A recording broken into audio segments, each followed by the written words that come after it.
Moi, je vais vous dire ce que j'entends des agriculteurs. J'entends des agriculteurs qui en ont marre, qu'à longueur de plateau, qu'à longueur de reportage, qu'à longueur d'expression, on vienne dénigrer leur travail, on vienne faire croire que notre agriculture ne serait pas la plus vertueuse, la plus qualitative, la plus respectueuse de l'environnement, en France et à l'international. C'est ça qui leur fait du mal aussi. Alors moi, je prends mes responsabilités, mais vous, je vous invite à prendre les vôtres. À prendre les vôtres pour qu'on trouve le juste prix et la rémunération. Et à prendre les vôtres pour qu'enfin on leur dise qu'on leur fait confiance. Et qu'on va les accompagner dans les transitions, pas qu'on va les braquer, et pas qu'on va leur caler un modèle qui n'existe que dans des utopies, qui n'existent nulle part sur la Terre. C'est ça qu'on a à faire, et c'est ça le droit de vérité qu'on a vis-à-vis des agriculteurs. C'est ça qu'ils réclament. Je vous assure, allez sur le terrain, écoutez-les. Écoutez-les. La colère qui s'exprime, c'est une colère d'un sentiment de relégation, de mépris et de déclassement. Et c'est ça contre lequel il faut lutter. Les prix payés aux agriculteurs ont baissé de 10%. Entre les deux, l'industrie agroalimentaire a augmenté de 71% son taux de marge. Vous ne voyez pas le problème ? Les industriels se gavent, alors qu'en bout de la chaîne, les agriculteurs et les consommateurs se font asphyxier. Et tout ça avec la complicité du gouvernement. À votre absence totale de propositions s'ajoutent les problèmes qui relèvent de votre responsabilité. Lactalis méprise ses producteurs avec des prix honteux et vos lois Egalim laissent faire. Le budget des MAEC était mal calibré. Vous avez mis des mois à réagir. Les agriculteurs bio traversent une crise sans précédent. Vous ne leur proposez que des miettes. Les aides PAC tardent à venir et les trésoreries se dégradent. Que fait votre ministère? Nos agriculteurs sont en compétition avec le reste du monde et vous continuez à signer les accords de libre-échange. Le monde agricole a toujours su s'adapter et aujourd'hui encore il est prêt. Il suffit de lui donner les moyens. Sans mesures ambitieuses, nos campagnes risquent de finir aussi vides que la loi que nous attendons depuis un an. Alors réveillez-vous, monsieur le ministre. Les agriculteurs disparaissent, il y a un suicide tous les 2 jours. Des centaines de familles sont détruites chaque année à cause de l'incertitude et de la précarité des marchés agricoles. Ça suffit, vos discours creux et vos reculades. Les paysans veulent vivre de leur travail. Alors, allez-vous enfin leur garantir des prix rémunérateurs par la mise en place de prix planchers, comme nous l'avons proposé en novembre dernier?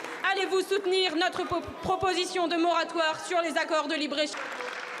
Et je le dis avec le plus grand calme, mais aussi avec la plus grande détermination. Parfois, vos larmes pour nos agriculteurs ressemblent à des larmes de crocodile, vraiment.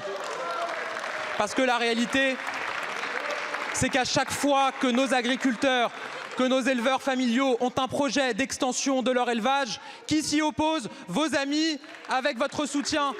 À chaque fois qu'un projet est lancé dans notre pays, sur une retenue d'eau pour lutter contre la sécheresse, sur des investissements pour nos exploitations, ce sont vos amis qui s'y opposent. À chaque problème, vous répondez par une norme. À chaque difficulté, vous répondez plutôt en général en pointant du doigt nos agriculteurs.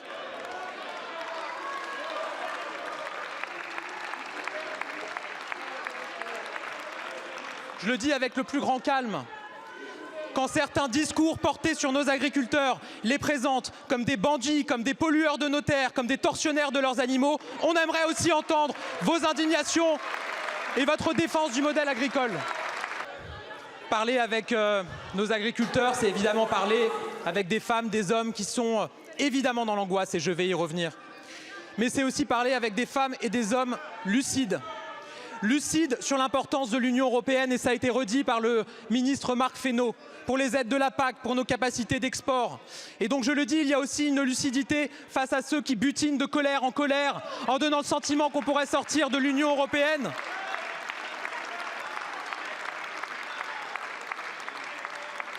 Votre président est aujourd'hui avec les pêcheurs, on y reviendra tout à l'heure dans des questions. Aujourd'hui on en parle beaucoup, il y a des caméras. Le 26 décembre, quand les pêcheurs en colère, angoissés, étaient en train de crier leurs revendications, on n'a pas vu M. Bardella, on a vu Mme Lisiane Métayer, députée de cette majorité, qui, elle, n'était pas en vacances, qui était sur le terrain avec eux.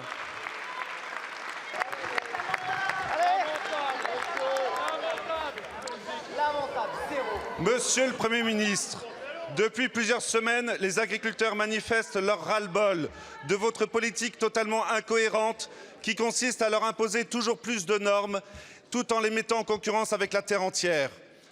Nous vous alertons depuis des mois sur cette France rurale et du travail qui n'en peut plus. Et malgré nos mises en garde, vous avez voté le traité de libre-échange avec la Nouvelle-Zélande, qui va faire venir des milliers de tonnes de viande et de lait et dont la production ne respecte aucune des normes imposées à nos agriculteurs. Vous continuez à soutenir Farm to Fork, cette feuille de route européenne d'une écologie punitive et de décroissance agricole dictée par les pires écologistes d'extrême gauche. Alors que nos agriculteurs sont à l'agonie, vous essayez de gagner du temps par vos concertations stériles et la promesse d'une loi d'orientation agricole dont la vacuité ne réglera aucun des problèmes des agriculteurs. Monsieur le Premier ministre, cessez votre enfumage et répondez à ces 3 questions essentielles. Monsieur le député de Fournas, on n'est jamais surpris avec vous, vous n'êtes jamais en retard d'une démagogie ou d'une récupération.